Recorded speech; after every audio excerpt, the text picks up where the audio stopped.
Hello, everyone. Welcome to the Behavior, Evolution, and Culture speaker series. We meet every Monday at noon Pacific time throughout the academic year. If you'd like to find out more about our center, you can Google us at bec.ucla.edu. There you can find a list of upcoming talks as well as an archive of previously recorded talks in our series. And I'm recording this talk today that will be posted on our website and the YouTube channel, which is UCLA Bec. Before I introduce today's speaker, let me give you a preview of next week's talk, which will be the last talk of the 2020 academic year.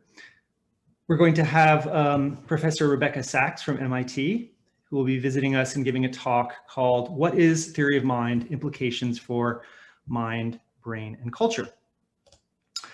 This week, it is my great pleasure to welcome Hugo Mercier from the Institut Jean Nicot in Paris. And Hugo will be speaking to us today on impression management as signaling. If you'd like to unmute yourselves for a moment, please join me in welcoming Hugo Mercier. Hey.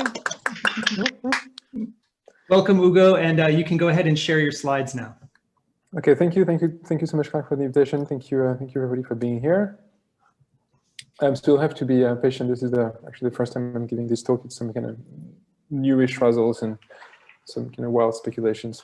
So I think that can be quite, can be little doubt that impression management is very important, and we're always, either consciously or unconsciously trying to manage the impression we give to others, how others will think of us. So we can try to appear dominant, we can try to appear competent and smart, we can try to appear kind of laid back, and things are kind of easy for us. There are many possible dimensions. Yeah, I have been watching Suits. There are many possible dimensions that you can try to manage your reputation on. And this has been studied by many people across many disciplines. Obviously, classically, sociology and social psychology have been the main areas that have looked at reputation management. More and kind of reputation management and impression management being kind of broadly used as synonymously. Evolutionary psychology has also looked at that. So, for instance, there are now a number of theories suggesting that human morality and human fairness have evolved, so we could be thought of as being as good cooperation partners. There are kind of more cynical views like that of von Hippel and Trivers, who suggested that we would have evolved the ability to self-deceive, so that we can deceive others about our abilities and our skills. And there's a good kind of paper also by Kurzban and Actipis on how a good part of the mind would be this kind of press secretary who would be in charge of managing how we appear to others. And within all these theories, I think we can draw a useful distinction between, on the one hand, theories that are a bit more kind of rosy, and they all kind of postulate that impression management works, that we manage to influence how people think of us, by our demeanor, the way we dress, the way we speak, etc., and that it is mostly honest. So that mostly the signals we send are, at least to some extent, accurate. So when you're trying to show that you're nice, it doesn't mean that you're always nice, but you're trying to show that maybe you're nicer than the average or something like this. So that on the whole, it makes sense for people to pay attention to these signals because they are broadly accurate. And then there's a more cynical view that also postulates that impression management works, but that by contrast suggests that it is largely dishonest. So for instance, you have that von Hippel and Trivers paper, which suggests that it is kind of impression management is so dishonest that we had to evolve the ability to lie to ourselves so we could lie to others better about who we are and what we like and what we're good at. In social psychology, there is also an influential theory of overconfidence. We suggest that people are often act overconfident because it allows them to appear competent, even when they're wrong. And so in that case, impression management works in the sense that it influences others, but in a way that is often bad. It often, you can manage to create an impression of yourself that is just not accurate at all. So if we take an evolutionary lens on, if we apply an evolutionary lens on this broader problem of impression management and how it's supposed to work, I think it's useful to look at it within the context of the evolution of communication. So it's now a field that is well studied within evolutionary theory, and broadly, usually we can divide information that is transmitted across between individuals or between species in one of three categories. So you have cues. Cues are things that you pick up when you look at other individuals or when you perceive other individuals. And so you have evolved mechanisms to perceive that, but there is no evolved mechanism to send the information. So for instance, you can use size as a cue to age. So if it's if a human is 2 feet long, it can be, or 2 foot long, you can be pretty sure it's a baby human. And it's not, babies didn't evolve their size to signal that they are babies. They just happen to be small. And then you can use that to infer age. Coercion is the opposite. It's when you have evolved mechanisms on the part of the sender that then can manipulate the receiver without the receiver kind of having evolved any reaction to that. And it is arguably rarer, but if you think of something like the viceroys that are, the butterflies that are imitating the camouflage of the monarchs, they are coercing the birds into not eating them by sending signals that the birds have not evolved to take into account, because the birds' mechanisms are supposed to only look at the monarchs. And then the thing that really encapsulates communication and most of the interesting stuff is when you have signals, which is when we have evolved mechanisms both for sending and for emitting information. So obviously human communication is a form of signal. We have a whole lot of our brains dedicated to either producing language or to understand language. And the contention here is that impression management would also be a signal, which means that we would have evolved cognitive mechanisms to impress others, to manage the reputation and the impression we create on others, and also to evaluate the signals when they come from others and to decide what we should accept or reject. And in particular, when we consider something as a signal, then we know that for the signal to be stable, to be evolutionarily stable, it has to benefit both the senders and the receivers. And the reasoning behind this is very simple, is that if it did not benefit the senders, it would, the senders would stop sending the signals. If it did not benefit the receivers would stop receiving the signals. So it's pretty well accepted idea that signals have to be mutually beneficial to be stable. And the issue here is that in many cases, senders have an incentive to deceive receivers. So if we're talking about impression management, ideally I'd want everybody to think that I'm the smartest, most dominant, nicest, best at everything person that there is. And people would not benefit from thinking that, because obviously that's not true. And so you have to find a way of dealing with that problem, which is that, then again, for communication to be stable, it has to benefit both senders and receivers, but senders have an incentive to abuse the system and to send unreliable signals if they have some kind of effect on receivers. So I think what that framework tells us when it comes to the two ways of thinking about impression management that I highlighted earlier, is that it raises different questions for each. So if you have this more rosy view that impression management works and that it is mostly honest, then the question is, why does it remain honest? What stops people from abusing the system and from conveying all sorts of misleading impressions? And by contrast, the idea that impression management works, but that it is largely dishonest, the question then is, why do people pay attention to the signal? If most of the time you're being fooled by the signals that people are sending regarding, whether that's, dominant, nice, smart, etc., then why would you pay attention at all? And the answer I'm going to offer is that I'm sorry, there's someone who might not be muted.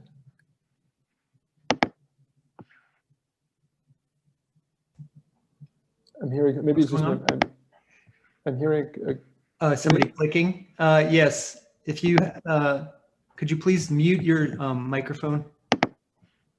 I think it's Lindsay. Sorry, thanks.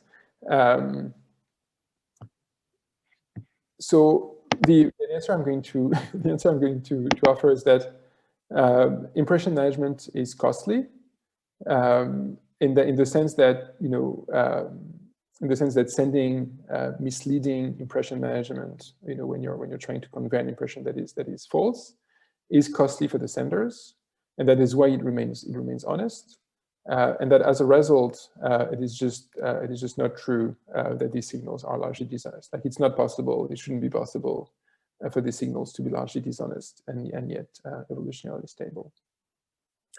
So I'm going to quickly go through a series of studies that mostly have the same rationale, showing how people can, on the one hand, can successfully convey impression management-like messages, and yet when they try to abuse people by sending these messages, it backfires.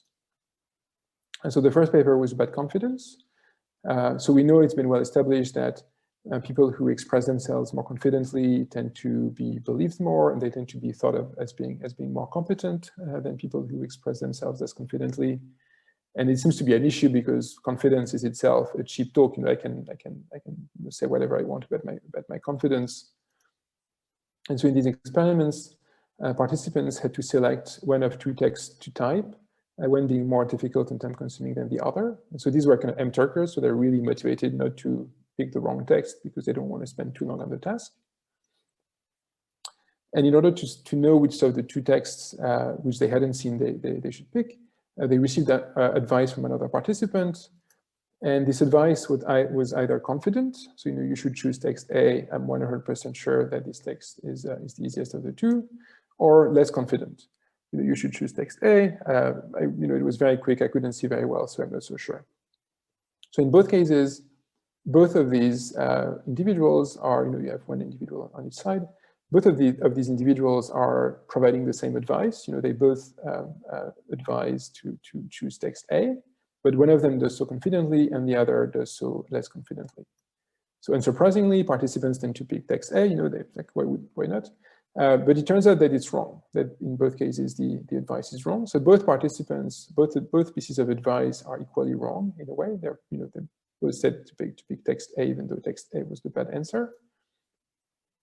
And so then when we ask people who they would trust the next time around, the overwhelming majority of participants would trust the person who was less confident, even though then again, they're both equally wrong, but that one was less confidently so. And participants were asked who they would refuse a bonus to, so some other question about whether they would, how they would react towards the sources, and everybody would be more likely to punish the guy who was overconfident. And so, in some cases, maybe overconfidence can work, but if you get caught, there is a very clear cost to being overconfident. Then we have another study that is essentially on the same model that we've done with Sacha Alte, my PhD student who should be maybe here tonight. In these vignettes, participants were said that they were told that they were looking for recommendations about local restaurants, and they received two pieces of advice. One of them was more relevant, for instance, like Le Cosy always serves amazing food, which is true as far as I can tell.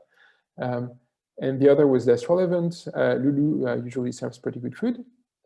And then the participants were told that either both of these recommendations were right or that both of them were wrong. And they were asked a series of questions about the sources, the two people who had given these two recommendations.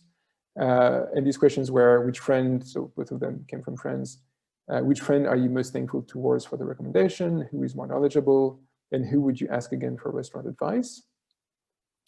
And we found that when the recommendations were correct, the person who had been able to give a more relevant, a more precise advice then benefited in terms of reputation. She was deemed more knowledgeable, and people would turn to her again in the future.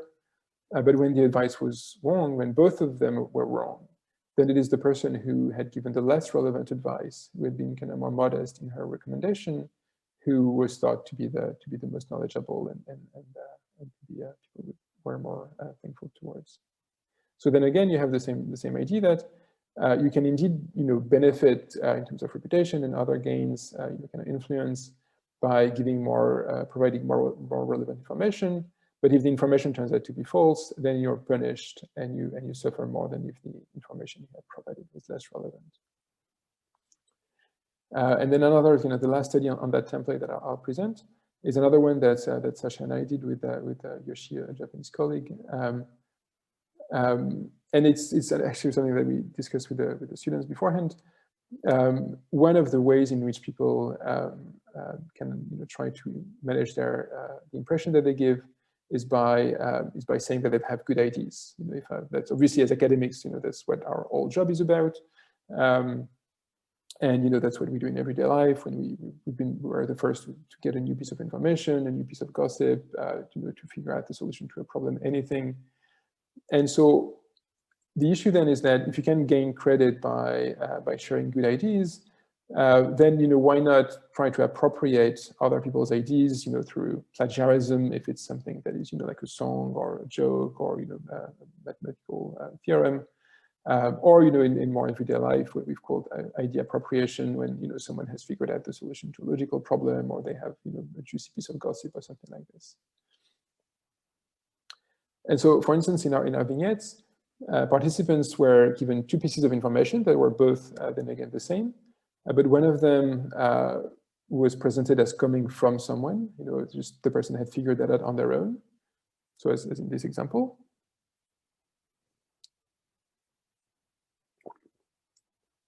And the other person, the other source, also said the same thing, that Scott and Nancy started dating, but they attributed that idea to someone else. A friend of them told me. So they're clearly claiming no credit or very little credit for that idea because someone told them. And then we asked participants, which friend do you think is the best at figuring out who dates whom? And then, as we expected, people think that the person who had been able to infer, based on these kind of subtle cues that Scott and Nancy were dating, is thought to be the more competent. So, the impression management works in a way. You manage to get to be thought of as being more competent. But when it is then revealed that both of them were actually wrong, things flip. And then it is actually the other person who is thought of as being, a little bit more competent and also more trustworthy. And so then again, you have a impression management strategy that works. You can appropriate ideas as being your own, even though they might not be. And if it works, then you're thought as being more competent. But if it is found out, then you lose out, and you lose both in competence and in trustworthiness. So broadly, this is the first mechanism that people use to monitor unreliable senders when it comes to impression management. So people have a whole lot of variety of ways in which they can use communication to convey that they're competent. And if the speaker happens to be right, then the speaker is indeed perceived as more competent. So the impression management works. But what keeps this in check and what stops people from abusing this impression management strategy is that if the speaker turns out to be wrong, then not only are they perceived as less competent, but they are also perceived as less trustworthy. And so you lose more than what you gain. So you'd better be relatively sure that you're right or that you won't be caught. Otherwise, this strategy is not worthwhile. And the other mechanism that keeps impression management stable is one that we've kind of started to explore into papers we've submitted, both with Sasha. And one of them is it's kind of funny, is the idea that people can convey what we've called happy thoughts in order to be thought of as being nicer, kind of warmer, kinder people. So for instance, happy thoughts can be, any belief that tends to make people happy. The idea that God is always good, or positive thoughts can cleanse the body of toxins. And by contrast, we have kind of sadder thoughts, like I believe there is a hell, or bad things happen to certain people because they attract negative energy. And so when we ask participants, here is someone who has uttered, we had like quite a few of these statements, and we picked three of the statements, and here is someone who has uttered either 3 happy or 3 sad statements, or who has said nothing. And people were asked to judge these people, these protagonists, on a variety of traits, including being caring and kind. And the person who had shared happy thoughts was thought to be quite a lot kinder and more caring. But that person, if we look at the dominance ratings, like whether that person was deemed to be bossy and dominant, then the person who had shared the happy thoughts was deemed to be less bossy and less dominant. So you win on one end, but you kind of lose on the other. And then we have the opposite phenomenon in this other paper with Emma, another student, Sasha and Alexander Bor, a colleague, in which we gave people these stories that I'll let you read.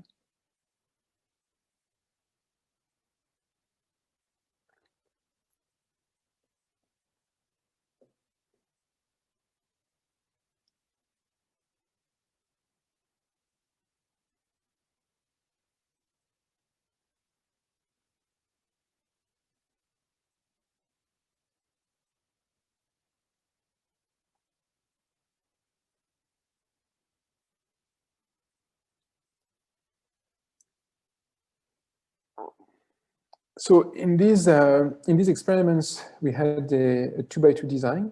So either, this is like the green variant, either the audience agrees broadly with Alan or not to start with. So either they believe conspiracy theories about Jewish people, or they don't. And then after Alan has said this, very kind of offensive, has shared this very offensive conspiracy theory, either the audience nods along, as if they were accepting what Alan has said, or they shake their head, rejecting what he has said. And so, as you can imagine, there is one condition that is particularly interesting to us. It is the condition in which the audience initially disagrees with Alan, so they don't think all of these, they don't believe all of these conspiracy theories about Jewish people. And then Alan says something offensive, shares an offensive conspiracy theories about Jewish people. And yet, in spite of that, the audience agrees with him, or they at least they don't confront him. They seem to be nodding along. And the idea we had was that these kind of things happen in a situation in which Alan is indeed dominant over the other audience members. Maybe he's their boss. Maybe it just happens to be dominant for a variety of reasons, and they feel as if they can't challenge him, and as a result, they nod their heads. They don't want to challenge him. And Alan then is able to display his dominance by making this offensive statement without being challenged. And so what we asked participants to do was to rate Alan on a variety of traits. And the prediction was that Alan would be perceived as being more dominant when he shared the story, even though the audience disagreed with them, and then the audience ended up not challenging him, which is what we found. So these are the dominance ratings. If the audience agrees with Alan to start with, then the dominance ratings are that. If the audience disagreed with him, if the audience doesn't share these conspiracy theories and then say, what are you talking about? Then people don't infer that Alan is dominant. But if the audience initially disagreed with Alan and yet nod their head when Alan shares these awful things, then Alan is thought of as being more dominant. By contrast, Alan, in every condition in which he shares something offensive, whether people agree with him or not, whatever, is an asshole, and so he's being thought of as not being warm at all. And we have other experiments in which people say non-offensive things, and obviously they are rated as being a lot warmer, which is kind of trivial. And so that is the second mechanism that allows, I'm not saying this is an exhaustive list, but another mechanism that allows impression management to remain stable is that in some cases there are kind of inherent trade-offs in our impression management efforts. So for instance, if you say the green thing, then you're perceived as being nicer, but you're also perceived as being less dominant, like you can't have one without the other, really, or not with these kind of statements. And if you say some awful anti-Semitic BS, then you may be perceived as more dominant in the right context, but you'll also be perceived as being less nice. So that's why only someone who really wants to be thought of as being nicer, even if it means they're going to be perceived as less dominant, can afford to share like happy thoughts for that purpose. So to conclude on this part of the presentation, I think that impression management is a form of signaling, and that as a result, there has to be some mechanism that stop people from abusing impression management in order to create misleading impressions in others. And I think that at least two of these mechanisms are that receivers impose costs on senders who send unreliable messages, like when you're being overconfident, when you're giving very specific advice that turns out to be wrong, or when you try to steal someone else's ideas, or because there are inherent trade-offs in signaling, that you just can't signal that you have one trait that is usually seen as positive, without signaling that you have less of this other trait that, at least in some contexts, is also seen as positive. So then I'll move on to the much more general and completely devoid of, not devoid of empirical data, but I don't have any of my or our data on this. But some thoughts on misbeliefs, and at the end I will relate that to impression management and why I think impression management can play a large role in understanding misbeliefs. So misbeliefs are essentially beliefs that are not accurate. To put things, I don't want to offend anybody's religious beliefs, but beliefs that we have no reason to believe are accurate. So I think, and I don't have strong evidence for that, but I think a lot of people share, at least a lot of psychologists, I think, and lay people share an intuitive model of how beliefs, to a large extent, but at least misbeliefs, spread and work. So you start with a misbelief. It can be some religious or supernatural belief, or conspiracy theory, some weird rumor, belief, some kind of witchcraft belief, like any kind of misbelief. And people assume that it comes from communication mostly, that people they're mistaken on something because someone else told them. Especially if it's not something that just one person is mistaken about, but if many people share the same misbelief, then people tend to assume that they got it through others. Then they tend to assume that the misbelief will lead to actions that should follow if people really entertain that misbelief. Like people go to church because they believe in God, that they're going to kill witches because witches have been accused of awful things, that they're going to vote for Trump because they believe in fake news. And then they assume that when people share the misbelief, when they share it with others, it is because they want others to share the same belief or misbelief. So then again, to take the example of a belief in fake news, people tend to assume that people believe in fake news because they have seen the fake news on social media or some other source like WhatsApp or whatever. They assume that these beliefs in fake news have consequences, like it influences people's actions. Like that's why people would have voted, so many people would have voted for Trump or for Brexit, for instance. And they assume that when people share fake news, it is because they want other people to believe in the fake news that they themselves believe in. And I'm not saying that there are many people who've explicitly said all this, but I think a good case can be made that this is essentially the implicit model that people have in many cases. And when they say, oh, we really have to worry about fake news because it leads to all sorts of bad things, we have to worry about social media because fake news is spread on social media, it assumes that this model is largely true. And I don't think it is. So this is the general model. I'm going to start by that first link, that people have misbeliefs largely because of what they're told by others.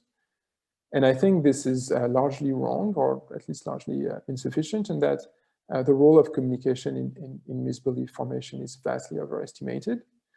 So this is like a huge claim, and I have 2 slides to defend it. So it's not really the main point I want to make today. It's just kind of necessary for my broader argument. So I won't defend it appropriately, but I just want to kind of hand wave in the general direction of the kind of argument I have. So the first point is one that at least kind of Pascal Boyer made very eloquently, is that when you communicate something, or more generally, kind of Dan Sperber and all the and Andrew Wilson and the whole kind of pragmatic tradition, more generally, what's communicated is only the very small tip of the iceberg. So, for instance, to steal the kind of examples that Pascal might use, when you're a child and you learn about ghosts, well, the vast majority of the things you actually know about ghosts is never communicated. You just assume that ghosts, they are agents, and that they have, desires and beliefs, and that they have emotions, and that they will act on these beliefs, essentially in a way a human would. With some, obviously they can go through walls and whatnot, but the vast majority of the things you know about ghosts has never been told to you, and so in that sense, communication does much less work than it might seem. And the other reason why I think communication makes much less work than it looks is that there are kind of striking cross-cultural similarities in the kind of misbeliefs people have. So then again, this is largely kind of Pascal's argument when it comes to wild religions, that in every small scale, in the vast majority of small scale societies, you will have strong similarities in the kind of supernatural beliefs or supernatural entities people entertain. Pascal and Nicolas Baumard and others have made a similar claim about moral religions, or that all the moral religions share some very strong similarities. I've worked on bloodletting, and clearly there are it's striking the degree to which different cultures tend to converge on the same kind of medical therapies that don't work on top of that. Obviously, belief in witchcraft is very widespread and recognizable as being belief in witchcraft in many different cultures. Divination is just in just about every society. You find conspiracy theories in every, at least kind of mid-scale society. You find rumors that tend to have the same type and the same content, then again, in the vast majority of societies. And so what that means is that, obviously, whether you're, whether you believe in such and such, ancestor cult or, supernatural being, will depend on what society you grew up in. The fact that you believe in these kind of beliefs doesn't really seem to depend on that so much. It's just, it's just something that seems to happen to just about every human that grows up in this kind of environment. And so to some, then again, if you want to know why someone is, Jewish versus, evangelical, obviously you want to look at the specific environment they grew up in. But if you want to know whether someone holds some kind of moral religion, or doesn't, you learn much more not by looking at the specific environment, but at broad properties of the human mind. So that's kind of my broad argument for why I think that that first arrow tends to be should be much smaller than it often is. And now looking at the second arrow, the one that goes down there from misbelief to action, I think that the causal role of misbeliefs on action is also vastly overestimated. And for that, I can ground at least the kind of the theoretical idea in Dan's distinction between intuitive and reflective beliefs, which I think it's a paper that everybody, especially if you're an anthropologist interested in culture, should read. It's really a very, very important paper. And broadly, the idea is that, and I really come to justice here, is that we can hold two different types of beliefs. Intuitive beliefs are things like, there's a table in front of me, my son is sleeping in the room next door, and I hope he's sleeping, it's kind of late. And these are beliefs you form typically through perception or some kind of basic communication, and you act on their basis. Like, I'm not gonna start, walking through my table. And by contrast, reflective beliefs are the kind of beliefs that you entertain in a meta-representational context. If you say, I believe the Earth is spherical, or must be spherical, what I have in mind is this thing, the whole thing, like I believe this, and instead of just the Earth is spherical as an intuitive belief, because I've never really kind of seen the Earth myself, the whole thing. And it's very clear in the case of false beliefs. So if I say, well, some people believe the Earth is flat, I can hold the belief that the Earth is flat in my head without drawing any inferences from that belief, or without doing any action, performing any action on the basis of that belief. And what is less intuitive is that we can do the same thing for things that we believe are true. So we can hold something that we think is true, completely insulated from the rest of our cognition and our beliefs. So I'll give you a few examples of that. One of my favorite one is relates to the Pizzagate conspiracy theory that I'm sure most of you will be familiar with, and at least in the US. That was in 2016. And the idea was that high-level Democrats were abusing small children in the basement of this Comet Ping Pong pizzeria in the suburbs of DC. And at the time, when you poll people about, whether leaked emails from the Clinton campaign talked about pedophilia and human trafficking, so-called Pizzagate, a lot of people agreed with that. Like, nearly half of would-be Trump voters agreed with that. So presumably, it seems as if you have, dozens of millions of Americans believing in this conspiracy theory. And it became particularly famous after this guy called Edgar Madison Welch took maybe I don't know if it was that gun, but took a gun and stormed the pizzeria demanding that the children be freed. And arguably, this one guy had an intuitive belief that children were being abused. And if you think, and it's really hard because it's so kind of absurd, but imagine kind of truly or intuitively believing, like let's say you have seen a video of the children being abused, something horrible, and the cops are corrupt. I mean, what it does is the right thing. It is morally, logically the right thing to do. You should do something about it. And if you live not so far away and you have a gun, then why not try to free the children? And indeed, obviously, if there had been children, you would be hailed as a hero. Obviously, there were not only were there no children, there was not even a basement. But and by contrast with that, the vast majority, essentially like 99.999% of the people who endorsed Pizzagate had reflective beliefs.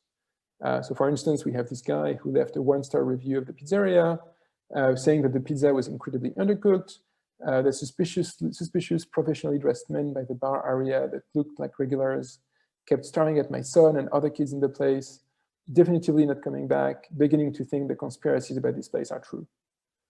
So we have someone who believes it's possible that children are being abused in this place, and he writes a review. He starts the review by saying that the pizza is not well done, and he brought his children to the place where he thought children might be abused. I mean, it's just like the lack of relationship between the belief in the conspiracy theory and the actions is so like it's a chasm. It's like it's not possible to understand what leads from one to the other. Unfortunately, in a way, the vast majority who endorse Pizzagate are of this type. They don't seem to intuitively believe that Pizzagate is true in any meaningful sense. A related example is that of the rumors according to which Barack Obama was a Muslim that circulated circa 2008 and 2012, obviously during the presidential elections. And there's this lovely paper by Kim and Kim, in which they show essentially that people who had a strong dislike of Barack Obama were very likely to endorse the rumors, unsurprisingly, but that endorsing the rumors had no effect on their dislike of Obama, even though, as you might imagine, these people tend to not have a very fond view of Muslims. And so what that suggests is that, then again, the belief that Barack Obama is a Muslim didn't cause any negative attitude towards Obama. It was really completely the other way around. And then kind of my favorite example maybe is about bloodletting. I mentioned earlier that I work on bloodletting.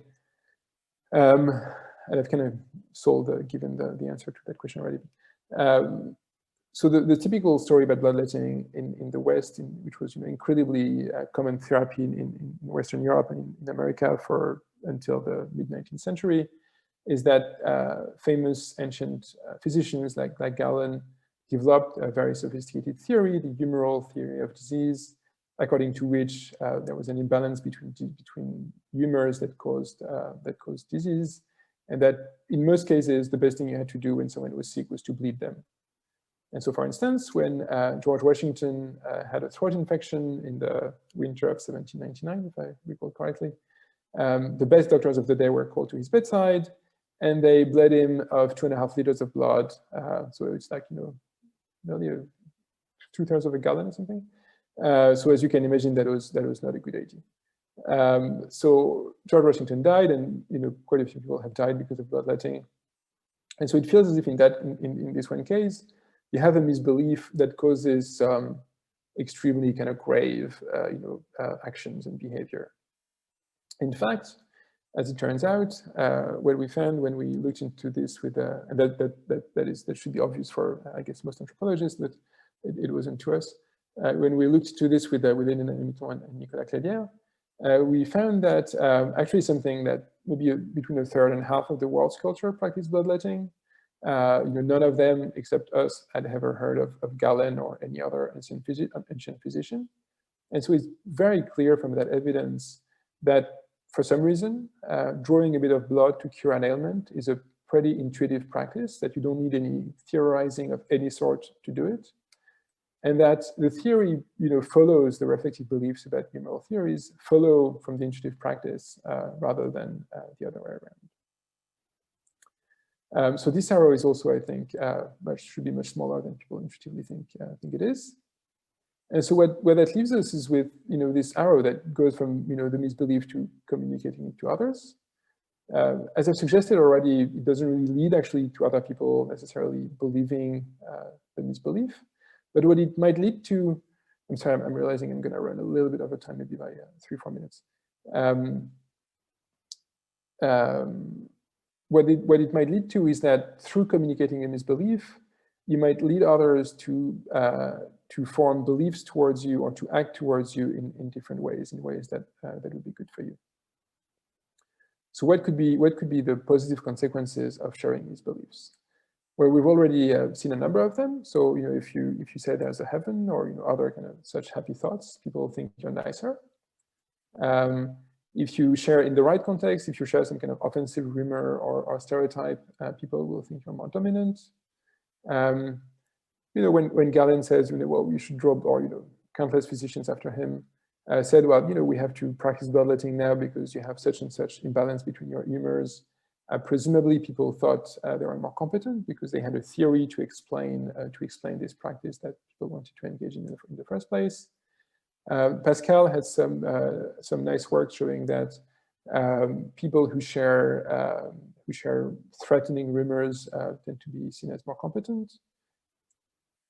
And he also has like a lovely new paper that suggests that to some extent, managing to explain in some context, managing to explain some misfortune is also a way of looking more competent. And if the misfortune, if people in the community think that the misfortune has been caused by witchcraft, for instance, then you can appear more competent by managing to explain who the witch is, for instance.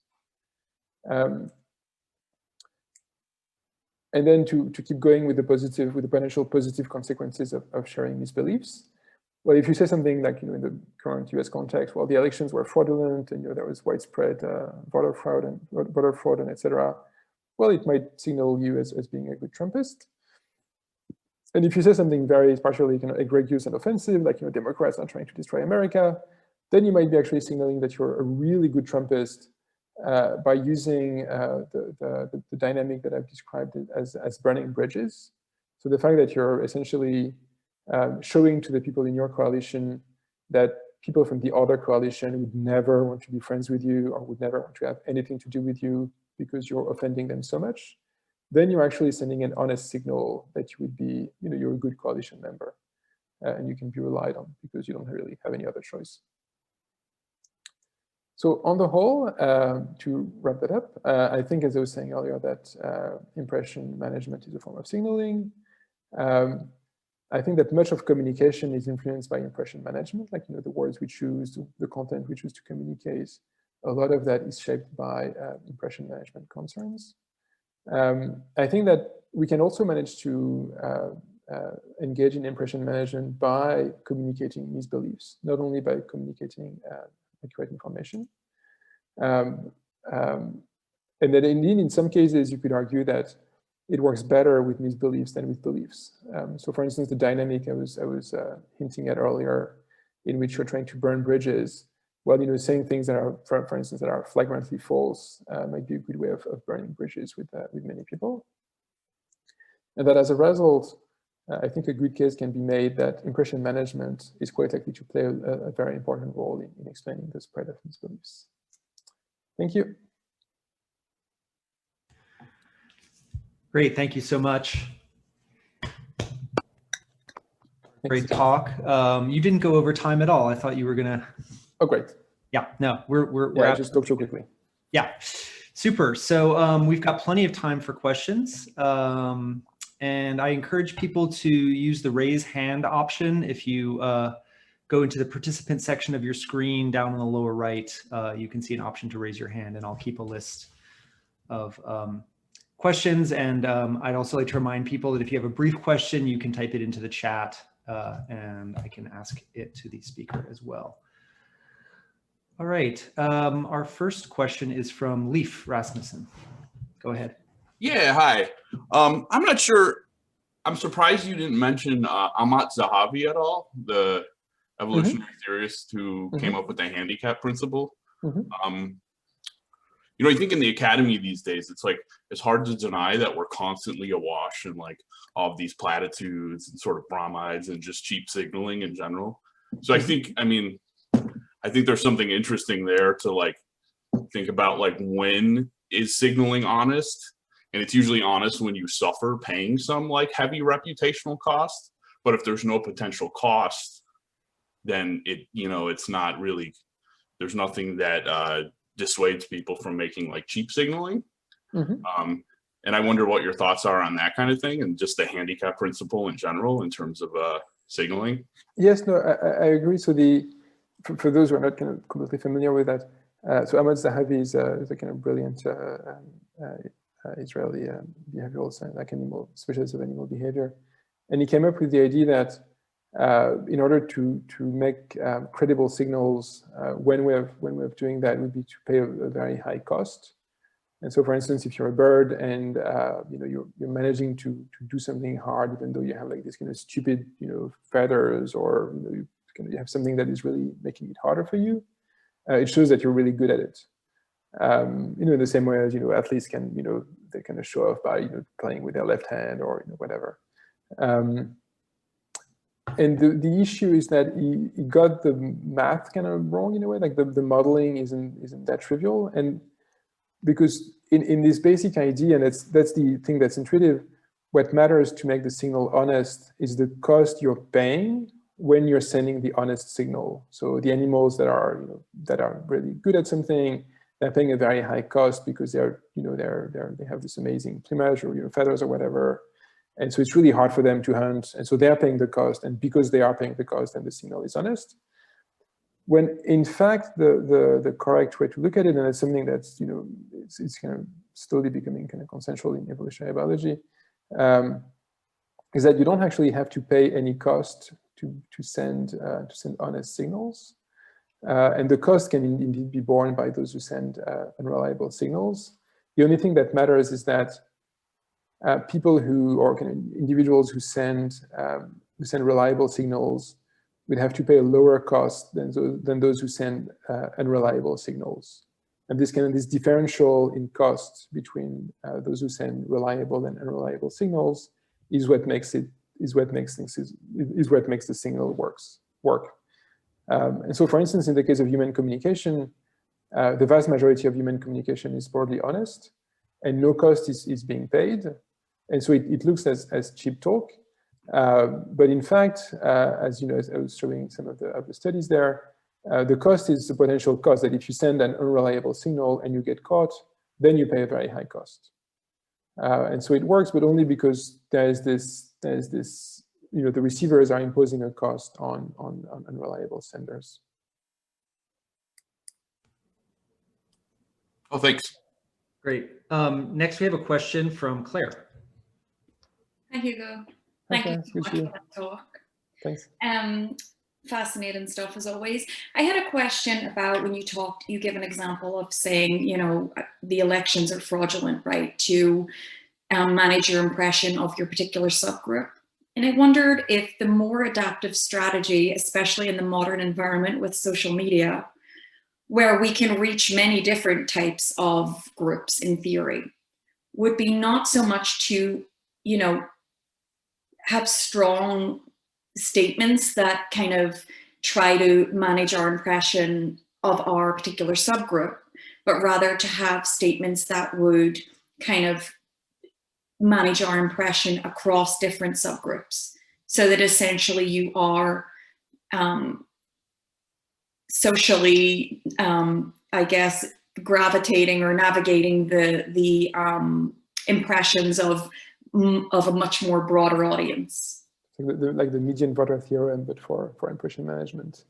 I'm sorry? It's like the median voter theorem, which is like this theorem in political science actually suggests that the two parties are going to converge so that they'll be at 50-50 because they both want to they both kind of try to appeal to as many people as they can. Right. Yeah. So yes, I mean that's one strategy, and in a way, if you can get away with it, that's great, and you can see like kind of more kind of centrist politicians or people who want to be seen as being purely competent instead of being partisan, trying to do this, and it can be successful, but it's usually hard. Like the way of if you want to become recognized within a given community or across communities, well, you have to have skills of typically, or you have to be particularly very smart, or you have to be very good at being at conflict resolution. Like it's hard to become someone who is widely recognized across diverse and sometimes kind of conflicting communities. So a strategy that other people seem to opt to is to also try to display their messages to as many people as possible, but only so they can often essentially as many people as possible, to show the people in their small sub-community that they don't have a choice but be friends with them because they've they've offended everybody else. I mean, to take an extreme example, if you have a tattoo of a swastika on your forehead, clearly it's going to be hard to be friends with anybody except Nazis. And then you're honestly, you're very credibly signaling that you're going to be friends with the Nazis because you can't do anything else. And in a much weaker form, making statements that most people except the people in your small community would find extremely stupid or extremely offensive might have the same effect. Yeah. Thanks. Thank you. Great, thanks. Okay, so we next have Dan and then Andrew. Dan, go ahead. Thanks, Hugo. Very, very stimulating stuff. I have 3 points / comments / questions. The first is really just a footnote on the cost argument that you presented with your results at the beginning. And I'm sure you've already thought of this, but I'd like you to clarify. And that's that it doesn't matter that there are costs associated with dishonest impression management. What matters is that on average, the costs outweigh benefits. And your one-shot experiments don't show that. The solution, no doubt, is that natural human behavior is iterated over time, and so and reputations travel beyond the immediate participants in the interaction. And then if you combine that with some negativity bias, that is where individuals see a given decrement in an individual's trustworthiness as more important than a given increase, together those produce the result that you're aiming at. But the one-shot experiments by themselves don't show it. That's point number one. Point number two is regard the misbelief idea that you presented. It seems to me that there's a little bit of, you're playing a little fast and loose. You argued on the one hand that that individuals can appear nice and cooperative by spreading, shall we say, optimistic beliefs, right? There's a heaven and so on. But then you pointed out Pascal's work showing that individuals who communicate threat-related information are perceived as more competent. All else being equal, we would expect some conflict between the desire to appear cooperative and the desire to appear competent. Empirically, it might be hard to predict in advance how that would play out, but my colleagues and I have shown that in urban legends and in supernatural beliefs, it is the danger information that wins out. That is, left to run over time, the system clearly shows that there's higher fitness for the scary ideas than there is for the optimistic ones. And so that calls into question the positive impression management through spreading nice ideas, or at least it suggests that that is much less important than other things, right? And then lastly, I'd love to hear your thoughts on conjecture, which is that the dissemination of wildly implausible beliefs, like Pizzagate, for example, is paralleling what we saw in the early days of the internet, when everyone was getting emails about the widows of Nigerian finance ministers, and if you just send me your bank account, which is the argument that economists have made about those spam emails, is that it's a waste of time for the malicious actor to engage with someone who will be sufficiently skeptical.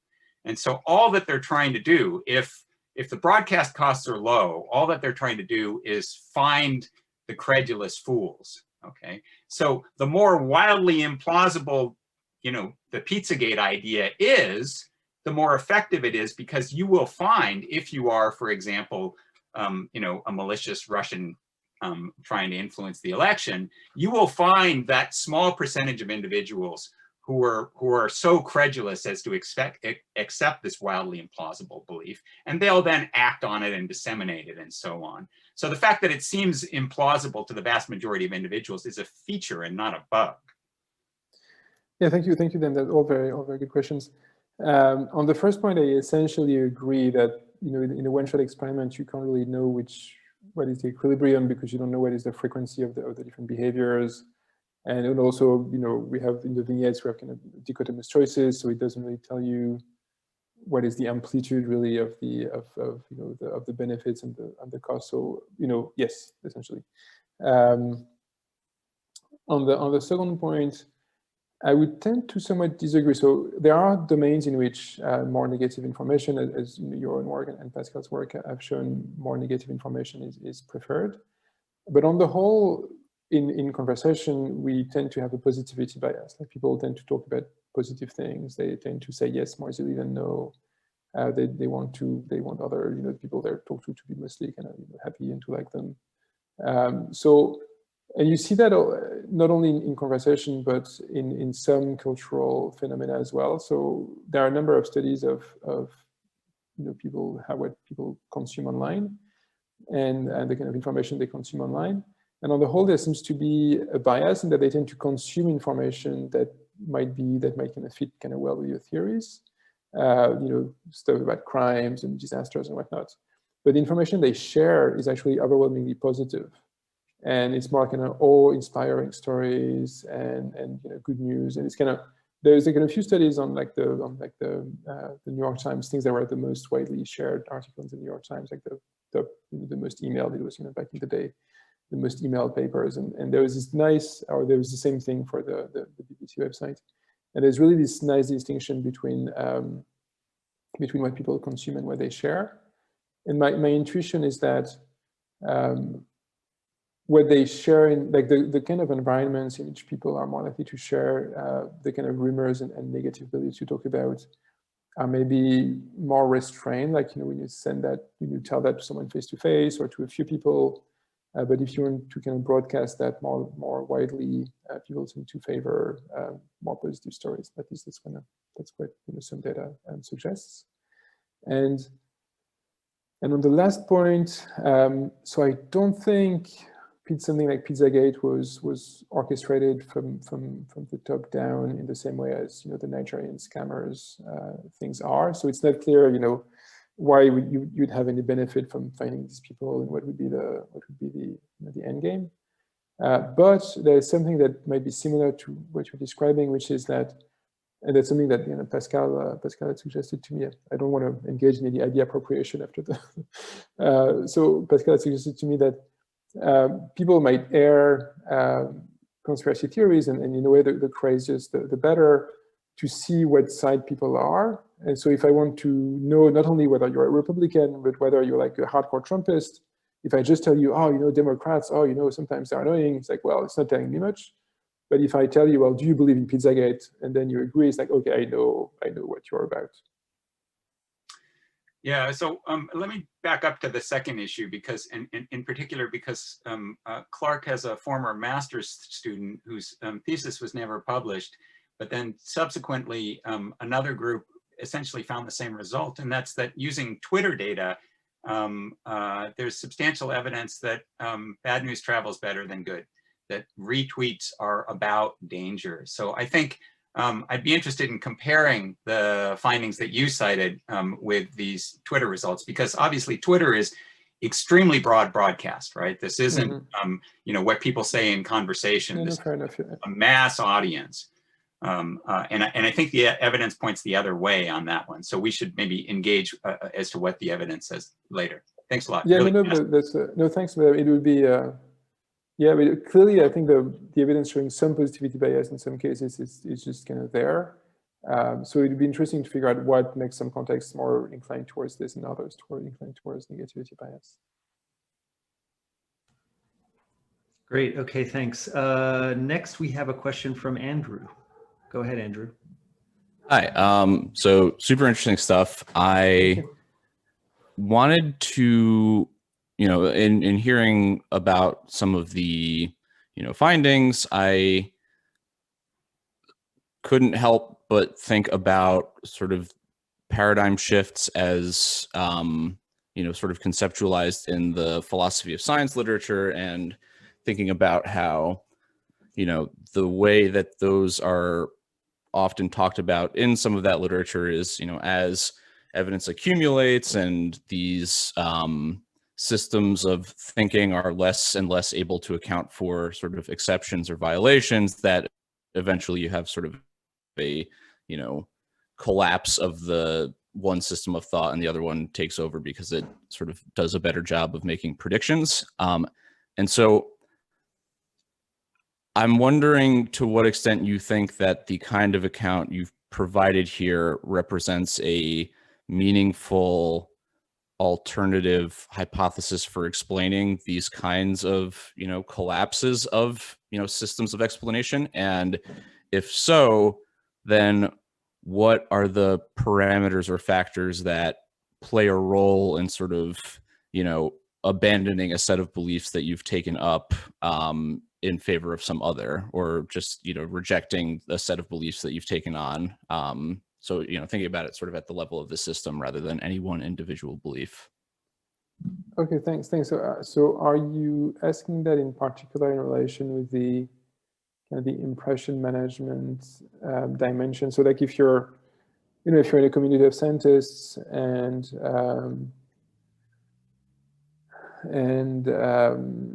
you know, everybody believes in theory X, clearly there is a cost. If you don't have very strong evidence for, you know, abandoning theory X, there's a very high cost to saying that you don't believe in theory X anymore, and that might create, you know, that will make, you know, make it harder for you to kind of change equilibrium, because you know, it just creates like a higher cost, like it creates like a cost of entry for someone who wants to challenge the orthodoxy.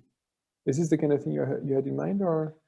I mean, I guess I was thinking about it in terms of an existing system, or, you know, a kind of system for which a model exists about, you know, people having beliefs and accreting, you know, more and more sort of claims that follow those beliefs, and then, you know, having to abandon them, and how much that represents sort of a generalizable account of the dynamics that characterize the kind of impression management thing you were talking about. So, like, presumably, I mean, if you think about like people who supported, you know, the invasion of Iraq, you know, in 2000, and then sort of later on have disavowed their support of those things, you know, there's been sort of a abandoning of the beliefs despite, you know, a conditional acceptance of them at some point. So what are the factors that are playing a role, and is it, you know, effectively just like coalitionary collapse, or is there something else that's happening? I don't know. I mean, I guess to some extent people, so on the one hand, you know, you could try to imagine that people should be mostly kind of Bayesian when it comes to updating the impression they have of others on the basis of new information. You know, that's kind of the typical kind of normative framework. But in the case at hand, I think or in the case of communication more generally, given if you take the costs and the risks of being kind of, you know, misled and deceived and everything it is possible that you should, instead of being a pure Bayesian, you should, for instance, be more conservative, like, be slower to revise your estimates, because you're allowing for the fact that people might be deceiving you in trying to change the opinion that you have of them. So that might, I wouldn't explain anything in terms of, like having a certain paradigm shift, but it would explain why, it might be hard for people to, and it should be in a way hard for people to change, especially, let me be more precise by that. You should be biased in the sense that you should be quick to revise a positive impression, but slow to revise a negative impression, which is what, the kind of the negativity bias that Dan was talking about earlier, and that we have used in some of our experiments as well. Do you think so it could be, I don't know if that, like a prisoner's dilemma type thing? Like you have, taken on enough evidence that suggests the beliefs you hold are not accurate, but you're sort of committed to this particular coalition, and if you were to come out against it, then you're not really having support of either side. And so it's sort of like, if everybody simultaneously identifies that this set of beliefs is one that is not worth holding, then everybody's better for it. What you might be describing is the case of like pluralistic ignorance, where everybody, that typical way of describing behavior under authoritarian regimes and dictatorial regimes, when essentially everybody hates the regime, but no one can tell they hate the regime, and so people don't realize how much everybody else hates the regime, and that makes it harder for them to coordinate either a coup or a revolution, because they underestimate the amount of support that their side against the regime would have. And so in that case, everybody would have, the incentive is like everybody would be better off if everybody came out with their true beliefs. But if you're the only one doing that, you're going to be shot. So that creates the kind of prisoner's dilemma you are describing, or a big good game. Actually, sorry, I want to go back for 1 second to Dan's first question about kind of what our experiments have to tell about whether this is really the cost is sufficient to hold dishonest impression management at bay. And I think at least I agree that our experiments don't show the full picture, and they're not fully convincing on their own.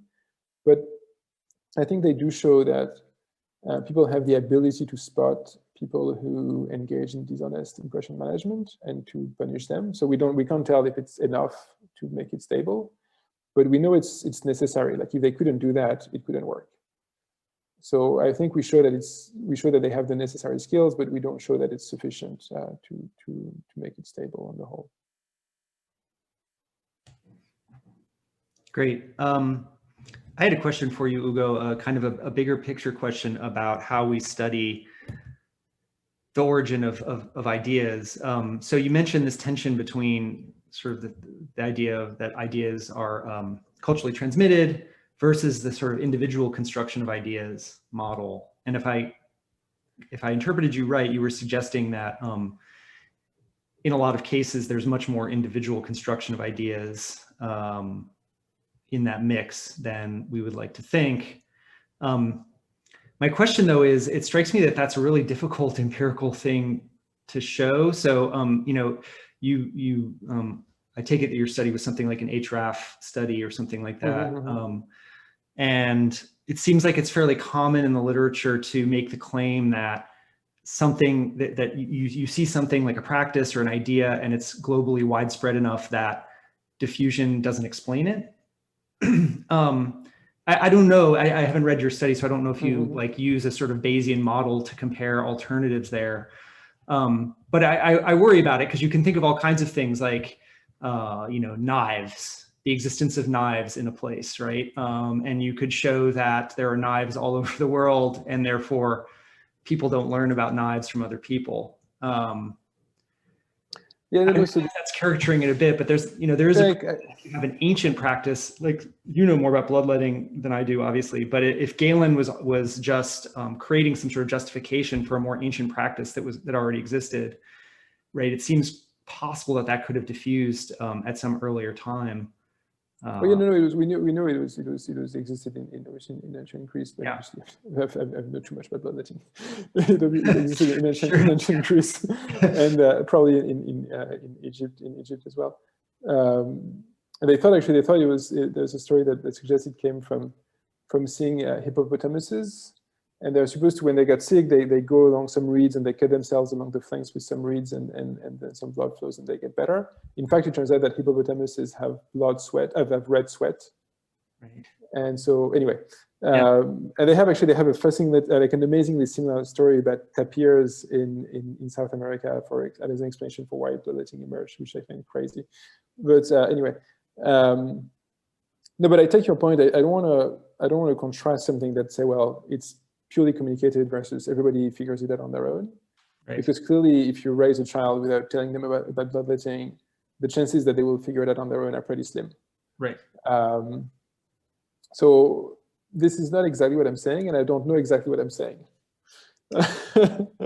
I just, it's just, I think it's a way of thinking about it is, if you think of the space of possible IDs, and you think of the factors that are going to restrict, to explain why we're looking at such and such, corners of that space, I think that, like the variance, as I was trying to explain, like the variance between, whether you're like, Jewish or Jewish in the kind of more modern sense, or Christian or in the Muslim, will be based on, where you grew up largely. But whether you have one of these moral religions or more like a wild religion will be based on features of your society. And that's, it's just, that, that it can interact with kind of universal cognitive traits.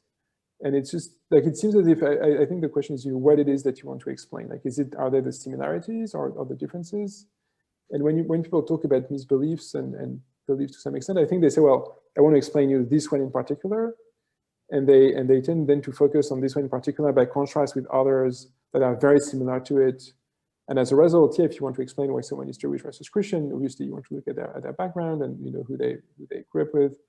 But if you want to look at actually all the things that are similar across these two things, then you want to look at more kind of universal mechanism. Then again, I'm not saying that people would come up with these things on their own, but that if you take any human society, you leave it on its own for long enough, it seems that some kind of wild religion is going to emerge spontaneously of the interaction of all of these minds over centuries. Right. So I don't know. It's not clearly communication plays a crucial role, because if there wasn't communication, there wouldn't be culture, or there would be nothing. But I don't think it's it's hard to. I really wish I could explain that better. I think you broadly see what I want to say, that you're probably agreeing, but I can't put it precisely enough. Yeah, no, I mean, it's what I guess what I'm asking more is, I mean, I think the idea is very cogent, right? That I mean, this idea of cultural attractors, that there's a transmitted component. You have to have heard of something in order to, there's a component that you have to have heard of, right? Yeah. Like bloodletting or something like that. But that once you mentioned the example that Pascal uses about ghosts, once you've heard of it, there may be other cognitive processes that make you tend to fill in certain details or have a higher probability of filling in certain details than others. I mean, it cognitively seems quite plausible. I guess what I'm asking is more like, in terms of the state of the art of how we study this now, it strikes me that it's just a particular case where it's very, very hard to adjudicate between these models empirically. And, with the transmission case, one problem with something like bloodletting or, other kinds of beliefs that you define using a very simple feature is, it seems like there it gets hard to identify the point source. Like if we were to compare to Pizzagate, there might be enough details about Pizzagate and QAnon and all these things where it's just implausible that it could have originated. There's such Byzantine and strange detail in the rumor, right? That we can say when we hear it, it probably came from the same place. Whereas the idea, like cutting yourself and letting blood out as a way of healing something, it might be so general and abstract that it becomes very difficult to say whether or not it stretches back to a. Yes, but in a way, I think, even if there was one guy who had invented bloodletting, 100,000 years ago and everybody in the world owed that to him, I would still be tempted to make the same argument. Then the counterfactual becomes, if he had invented, any other type of form of therapy, would he have been as successful? And if yes, then it's just drift, it's just noise, it could have been anything. But presumably, it is not the case. And if his therapy had been, well, you have to bang yourself on the head several times to get better, then it wouldn't have worked out. And indeed, in no culture that I know of, people do that. So if we look at all the things that don't exist, that that suggest that it's not just the patterns are so strong that it's it's not random. Like it's not it can't be just this one thing by chance. Great. Okay. Yeah, that makes sense. Okay, we have a few more minutes left, and I would just like to reiterate and encourage, if there are any UCLA students, we'd like to hear from you that would like to ask questions. So please get in the queue if you are interested, students or faculty. I will, the next question is from Martin Bobrowski. I'm trying to relate things about language and I guess believability. Is there a methodology to tease out if you were describing the same incident, whether optimistic or pessimistic, but the script had different key words, whether those are enough of a trigger to influence the signaling? Yeah, that would be brilliant. So I don't know, Sasha, you can tell me if we've actually done it or tried to do it, or if I don't remember, which is very possible. It'd be very cute to do that study with using framing. So you have a lot of experiments in psychology that say, well, either you have 1 chance out of 10 of that happening, or 9 chances out of 10 of the opposites happening, and you're describing exactly the same thing, but in like in a glass half full and glass half empty type of manner. And the two statements are logically equivalent, but one of them stresses the positive and the negative.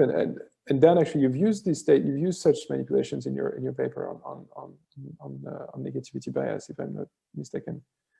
And so what Dan's studies showed is that in this context, people had a preference for more negative information.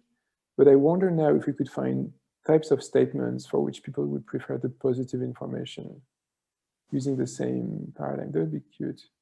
Yeah, no, yeah, we should do that. Yeah. So we've shown, for instance, sorry, just one minute. We've shown in another study that we can use these things so in our study, it was about kind of vaccination, and people were given statements about vaccination, and it turns out they're kind of using these statements possibly as a way of making sure that people thought of them as being either pro-vax or anti-vax. So the statements were things like, when people out of 1,000, 1% out of 1,000 gets side effects from vaccination, or 999 people out of 1,000 do not get side effects.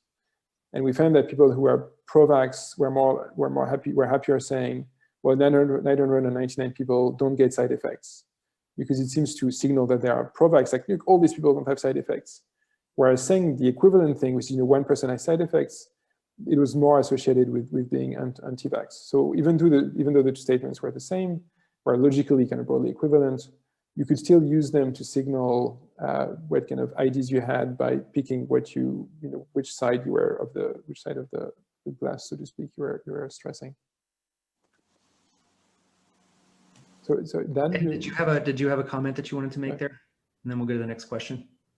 Yeah, I would just say, Hugo, as accurately characterized by both our work and some other work that preceded ours, that was framed in terms of loss aversion and things like that, where the statements were logically equivalent. I will say that our empirical experience is that it's often hard to have real world statements about things that people don't have priors, because if you want to, if you really want to test for the the basic bias, then you have to have something that people don't have priors about. It's hard to formulate statements that are plausible, about which people don't have priors, and which can be phrased in both ways, right? This is just, it's a methodological challenge, right? Yeah, experimental psychology is harder than it looks. That's right. Yeah, plausibility itself implies priors, I think. Mm-hmm. Our next question is from Mark. Hi, great talk. I have two questions. The first one has to do with what happens when you really don't get feedback on what the correct answer is. So you have option A, option B, you choose option A, you know how option A went, but because you didn't choose option B, you really don't get feedback on that. So like if you go to a doctor and they choose two options, you know, they tell you one option and you sort of know like how it turns out, but you don't know how well the other option turned out. And the second question has to do with what happens when the goal really isn't accuracy as much as achieving another goal. So with Pizzagate, I don't think the goal is necessary to be accurate about if there's child molesters. For a lot of people, the goal is to make the Democrats look bad. And your goal is you don't want the Democrats to win. And this is just one form of something which you can, if you agree with, it chooses another goal, which might be more important than actually accuracy. Yes. No, thank you. So the first question, yeah, you're completely right. Like, if you don't have good feedback on what was actually the correct answer, then you're pretty much screwed. And Pascal uses that as an explanation for why there can be kind of beliefs about potential threats that are completely bogus and that survive for a very long time. You know, for instance, like a lot of superstitions, like, you know, if you don't throw salt out of the house in the morning, then, you know, you're going to have a bad trip. You know, anything. And the idea is that as long as people even believe a little bit in this, then they will do the behavior and they will never notice what would have happened, you know, if they hadn't done it. Or, you know, if you have something, you have this belief that, well, if you go in that part of the forest, you know, it's very dangerous, you have terrible monsters, then no one tries to go there. And so the belief can persist because people will never get the accurate information. So you have things that can be self-sustaining like that for a long time. And it is particularly likely to happen in the case of threats or negative information, because even if you're not sure it's true, if it's even a little bit, you know, plausibly true, and you don't pay a very high cost by engaging in the behavior, then, you know, you might as well do it. So that's probably one of the reasons why kind of superstitions or kind of false beliefs about threats more generally can persist for so long.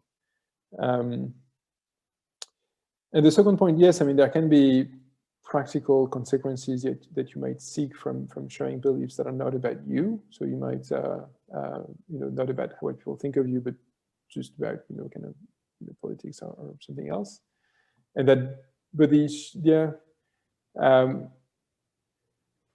my hunch is that in this case in particular, I'm not sure it would explain much of it. And one way of disentangling a theory that is more about signaling versus a theory that is more about really convincing people that the Democrats are really bad would be to look at how people go about doing it. Like, who do they talk to? What kind of mechanisms do they use? Do they really try to use good arguments to convince people, to rely on reliable sources? Or do they just make their statements as kind of extreme as possible in order to piss people off? And, you know, both of them, you know, they're not mutually exclusive, and maybe different people use that in different ways. But there should be kind of behavioral markers in the way that people express different beliefs that should fit with the expected goal and effects of the beliefs. Great. So to follow up on that last question, so for example, Donald Trump will probably be labeled as like one of the most inaccurate people. He's also one of the most confident people. He's extremely confident, and that's probably why he became president, is because he's overly confident in everything he says. But yet 47% of the people will vote for him, which is sort of counterintuitive to your research, which shows that if you're very confident and say a lot of false stuff, you should get a lot of negative feedback. But in his case, him being very confident actually works in his favor. It's actually helped him out a lot. Seems like a lot of that has to do with... I can't, you know, it's too short, but first of all, he's not a successful president. Like, he underperformed. Like, essentially any other Republican would have won the election. Like, if you look at the fundamentals and the fact that he was incumbent, if you look at basic models, he should have won. Like, and for his whole term, he has completely underperformed any other kind of equivalent president, given the state of the economy, et cetera, et cetera. So So But it is no, his possible that he did popularity suffer from among that. Republicans is the highest of any president. So if you Yeah, look but at on the whole, how many like, on the Republicans, whole, well, the idea is that particularly, so he might be himself using that strategy of saying things that are particularly offensive to the other party to show his party how loyal he is. yeah, which is And- kind of and- that second point which I was getting at, which is it seems like it doesn't really have to do with accuracy as much with him just like saying something bad about the other side to make you feel good. Yeah, well, not to make you feel good, but to show and to show in an honest manner that he's so pissed, so pissed off the other side that they would, he can't ever, kind of, collaborate with them. And he does that in the way, and that's like a standard strategy for kind of populists. He does that in a way that is, I mean, you can see why it works. I mean, it is, not many Democrats who want to have him at cocktail parties, and and so because it works, then you're actually honestly signaling his affiliation and his kind of commitment to the coalition. So we're nearing the end of our time. Ugo, I'd like to ask one more question. This is maybe we don't have enough time to quite go into it. I sort of previewed this in our chat before we started the meeting, but a lot of us are interested in impression management in psychological research because, as you know, there's and you've written some about this, that people try to manage the impressions that the experimenter has about them. Or maybe it's the experimenter, maybe it's someone else. But I, in listening to your talk, I was putting these things together. I mean, I think that you're right. If you take a signaling approach, like a Maynard Smith type of approach, then you would expect that in a stable system, like people aren't going to be able to systematically deceive others over the long run, right? Because you'd expect skepticism about their impression management to be built in. So then I guess when I put those two things together, I wonder, then when you look at the literature on impression management effects in psychology, right, everybody's a better driver than they really are. Everybody is, all of these kinds of things. They all push in one direction, right? They all make everybody look better than they otherwise would. They're more cooperative than they probably would be in real life. They're more attractive and so on. So what do you think about that? I guess I'm wondering what your thoughts are there. That's a very good point. So I think that you have to look at how people interpret what people say.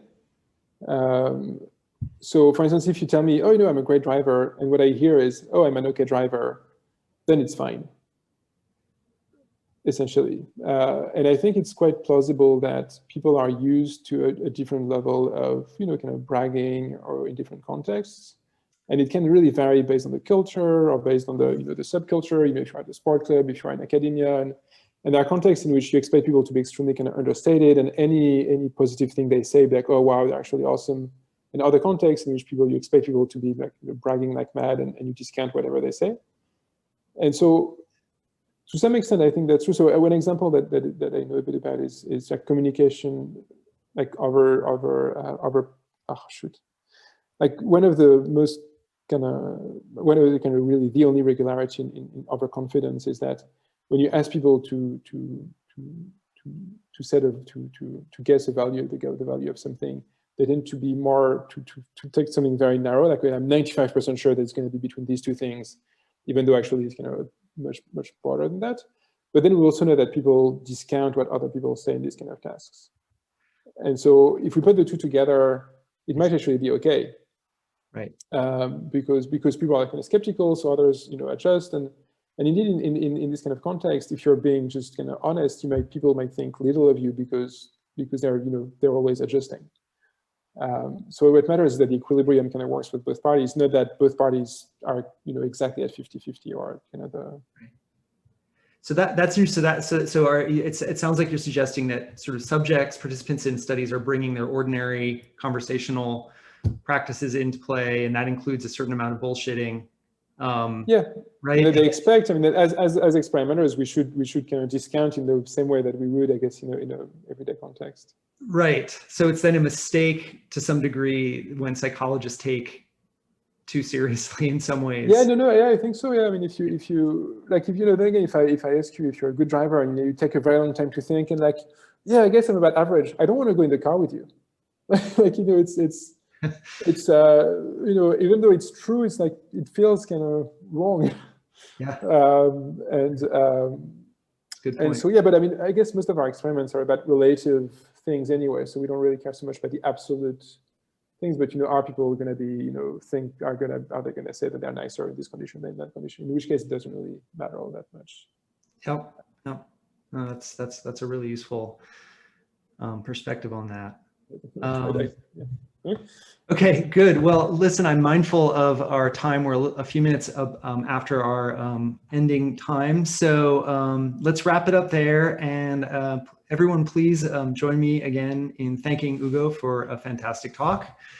Thanks for coming and visiting. Thank you so much, Carl. It was great. Thank you for the invitation. Thank you, everybody, for the questions. Okay. Thanks, everyone. And thanks, Hugo, for visiting. And I'll see you all for the next session. Thanks. Bye, guys.